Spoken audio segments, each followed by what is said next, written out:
अस्सलाम वालेकुम नाजरीन, आज 22 जुलाई 2021 है और नाजरीन आज की इस वीडियो में एक अहम खबर के कई पहलुओं का अहाता करने की कोशिश करेंगे। नाजरीन, गरीदा फारूकी के नाम से यकीनन आप वाकिफ़ और आगाह होंगे। उन्होंने एक ट्वीट किया है और अपने ट्विटर अकाउंट पे वो सहाफ़ी के बाद यूँ समझ लें कि मुफ्ती आज़म भी बन गई हैं। कुर्बानी के हवाले से उनका ख्याल है कि जानवर ज़बह करने की ज़रूरत नहीं है, ईद कुर्बान पे कुर्बानी करने की ज़रूरत नहीं है, बल्कि इसके पस पर्दा जो हकीकी मुहर्रिकात हैं उस पर हमें फोकस करने की और तवज्जो देने की ज़रूरत है। उनका ट्वीट क्या है पहले वो आप सुन लीजिएगा, उसके बाद उस पर मैं अपना तबसरा और तज्जिया और चंद हैरान कुन अदाद शुमार यकीनन आप लोगों की खिदमत में पेश करूँगा इंशाअल्लाह ताला। नाज़रीन, गरीदा फारूकी साहबा लिखती हैं कि spare an animal's life if you can, embrace the philosophy behind the incident and the divine message in your life.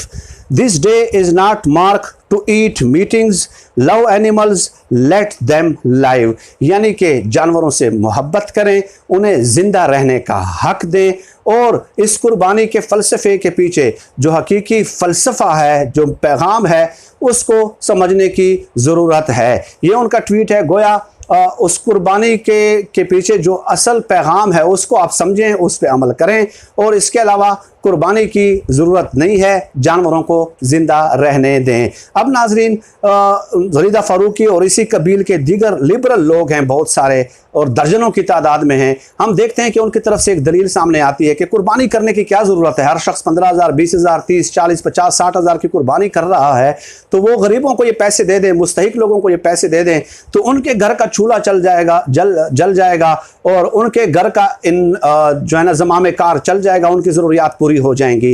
इस तरह की दलीलें मैं अक्सर सुनता रहता हूं। नाज़रीन, एक कंप्रिहेंसिव रिसर्च की है इस हवाले से मैंने, तो डेफिनेटली एक वीडियो में तो उसका अहाता करना मुमकिन नहीं है। मेरा दूसरा इस्लामिक चैनल है, तो मैं सोच रहा हूं कि ये जो रिसर्च मैंने की है 2, 3, 4 वीडियोज़ इसी हवाले से मैं वहां पे अपलोड कर दूं, क्योंकि वो इस्लामिक चैनल है तो उसी पे ही मैं इस किस्म की वीडियोज़ अपलोड करता रहता हूं। अब ये रिसर्च ऑथेंटिक है, जिम्मेदारी के साथ मैं कह रहा हूं, और वो ये कि पाकिस्तान हर साल जो है सालाना 80 करोड़ डॉलर की चमड़े की मसनूआत जो है वो एक्सपोर्ट करता है, बरामद करता है, बाहर भेजता है। पाकिस्तान चमड़े की मसनूआत बनाता है, प्रोडक्ट्स बनाता है और वो बाहर भेजता है। अब आदाद शुमार ये बताते हैं कि ये चमड़ा आता कहाँ से है। इन 3 दिनों में जो कुर्बानी की जाती है जानवरों की, तो 50% उस चमड़े की जो ज़रूरियात हैं वो इन्हीं 3 दिनों की वजह से पूरी हो जाती हैं। जानवरों के चमड़ों से ये ज़रूरियात पूरी हो जाती हैं और बाकी 360-62 दिनों में 50% ज़रूरियात मुख्तलिफ़ तरीक़ों से पूरी की जाती हैं।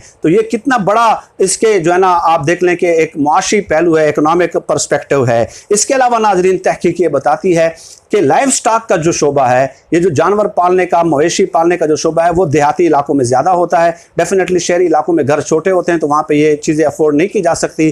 तो 80 लाख देहातियों का, 80 लाख देहात में रहने वाले लोगों का जो रोज़गार है वो इससे वाबस्ता है, 80 लाख लोगों का।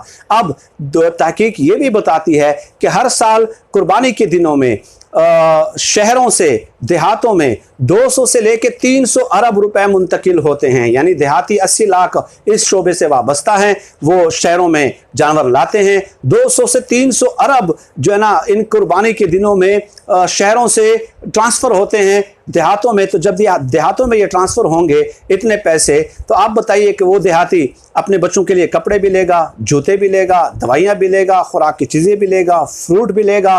तो जब पैसा उसके पास आएगा तो वो ये तमाम तर चीज़ें अपने घर वालों के लिए लेगा, तो इन तमाम लोगों का फिर कारोबार उससे चलना शुरू हो जाता है। तो ये सर्कुलेशन में रहता है ये पैसा। इससे इकनॉमिक एक्टिविटीज़ किस कदर बढ़ रही हैं इसका आप तस्वुर भी नहीं कर सकते। और आखिर चौथी बात नाजरीन ये है कि मवेशी लाए जाते हैं देहातों से, ट्रांसपोर्ट के ज़रिए लाए जाते हैं ना शहरों में। तो आप बताइए कि ट्रांसपोर्ट वालों का काम किस कदर ज़्यादा बढ़ जाता है इन दिनों में। मेरे ख्याल में 10 से 15 गुना ज़्यादा बढ़ जाता है कि वो मवेशी आप उससे देहातों से ला रहे हैं शहरों में। फिर जब शहरों में आप जानवर ख़रीदते हैं, मवेशी ख़रीदते हैं, तो आप घरों तक भी ट्रांसपोर्ट के ज़रिए ले जाते हैं। तो आप देख लें कि ट्रांसपोर्ट वालों का किस कदर काम जो है इससे बढ़ जाता है। इसके अलावा नाजरीन, एक जो एक फैक्ट्स एंड फिगर्स है, कराची की जो मवेशी मंडी है वो सबसे बड़ी मवेशी मंडी है एशिया की, और वहाँ पे रोज़ाना तकरीबन 30,000 जानवर बिकते रहे हैं ये ईद से पहले, 30,000 जानवर रोज़ाना। तो इतने जानवर जब एक मंडी में बिक रहे हैं,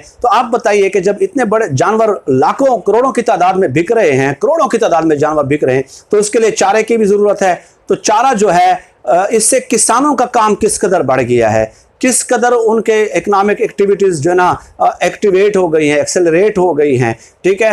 तो आप देख लें कि कितने तबकात का काम इससे बढ़ रहा है। और इससे भी आगे चलें, जो कसाई है, मैं डी खान में हूँ, ठीक है, छोटे से छोटा जानवर भी वो 2 से 2.5 हज़ार रुपए में जो है ना वो ज़बह करते हैं, 2 से 2.5 हज़ार रुपए लेते हैं, ठीक है। तो आप बताइए कि छोटे शहरों में भी जो है ना कसाईयों को, छोटे शहरों में इन दिनों 40 से 50 हज़ार कम से कम इनकम हो जाती है इन 3 दिनों में, 40 से 50 हज़ार। तो आप बताइए, और बड़े शहरों में तो लाख से ऊपर होगी। तो आप बताइए कि चारे वाले से लेके, कसाई से लेके, ट्रांसपोर्ट वाले से लेके, आम दुकानदार से लेके, ठीक है, और चमड़े की मसनूआत से लेके, कितने एस्पेक्ट हैं इस कुर्बानी के। तो अब जो ये दलील देते हैं कि 10-15 हज़ार आप इंडिविजुअली किसी फैमिली को दे दें, ठीक है, तो उस दलील में ज़्यादा वजन है या इसमें कि जिससे लाखों करोड़ों लोगों का रोज़गार चलना शुरू हो जाता है। तो ये कितना बड़ा फ़लसफ़ा है, कितनी बड़ी बात है। और इसके अलावा नाज़रीन ये कि ओवरसीज़ पाकिस्तानी जो हैं वो अपनी फैमिलीज़ को ईद के दिनों में पैसे भेजते हैं कुर्बानी के लिए, और इस तरह रेमिटेंसेज इस मुल्क के अंदर बढ़ती हैं। रेमिटेंसेज बढ़ेंगी तो फ़ौरन रिजर्व इस मुल्क के बढ़ेंगे। तो मैं क्या क्या बताऊं, कौन कौन सा एस्पेक्ट बताऊं, जैसे कि मैंने कहा कि 3-4 वीडियोस में अलग अपने इस्लामिक चैनल पे इस हवाले से अपलोड करूंगा। अब गरीदा फारूकी साहिबा जो मैसेज की बात कर रही हैं, तो मैसेज ये है कि देखिए कुरान मजीद की कई आयात, दर्जन भर आयात हैं जिसमें कुर्बानी का जिक्र है। एक हदीस मुबारक में ये भी आता है कि कुर्बानी का जानवर जो है अपने सींगों समेत, जो है ना अपने खुरों समेत, अपने बालों समेत जो है वो क़यामत के दिन लाया जाएगा, और एक एक बाल के बदले उनको जो है ना नेकियां मिलती रहेंगी जिसने वो कुर्बानी की है। और कुर्बानी का जानवर ज़बह करने से पहले, उसका खून ज़मीन पर गिरने से पहले ही अल्लाह पाक जो है उसकी कुर्बानी को कबूल कर लेते हैं। तो उस और अब नाजरीन, कुर्बानी के पस पर्दा हकीकी मकासद क्या हैं, इस पे तो डेफिनेटली कई 100 किताबें लिखी जा चुकी हैं, और कुरान मजीद की दर्जनों आयात इस हवाले से मौजूद हैं। कुरान मजीद की एक आयत है कि गोश्त तो आप खुद खा लेते हैं या लोगों में तकसीम कर लेते हैं, और कुर्बानी का जो जानवर है उसका जो खून है वो ज़मीन जज़ब कर लेती है। तो अल्लाह पाक के पास क्या पहुंचता है? आपका तकवा पहुंचता है, आपकी नीयत पहुंचती है। तो अल्लाह पाक को हमारे कुर्बानी के जानवरों की ज़रूरत नहीं है, लेकिन इसके ज़रिए एक तो ये है कि हज़रत इब्राहीम अलैहिस्सलाम के हालात की याद ताज़ा हो जाती है, और दूसरा ये सबक मिलता है कि अनबिया ने जो है ना क्या किया कि जब अल्लाह के नाम पे, अल्लाह के लिए जो है अगर जान की कुर्बानी की ज़रूरत पड़ी तो उन्होंने जान की कुर्बानी से भी दरेग नहीं किया, लेकिन अल्लाह ताला ने उनका अल्टरनेट दे दिया कि मैंने आप यूँ समझ लें कि आपकी जान की कुर्बानी कबूल कर लिया। इस्माइल अलैहिस्सलाम की जान की कुर्बानी कबूल कर ली और उस वक्त दुम्बा नाज़िल फरमा दिया। तो इसका मतलब ये है कि आपसे जान की कुर्बानी मांगी जाए अल्लाह के लिए तो आपने वो भी देनी है, माल की कुर्बानी मांगी जाए तो आपने वो भी देनी है। तो ये माल के साथ जो हमारी मोहब्बत है, अल्लाह पाक जो है ना हमें ये बताना चाह रहे हैं कि आप माल अल्लाह के रास्ते में खर्च करें, और जब जान की ज़रूरत हो तो जान भी अल्लाह के रास्ते में आपने सर्फ करनी है। और इसके अलावा गरीबों, मस्कीनों,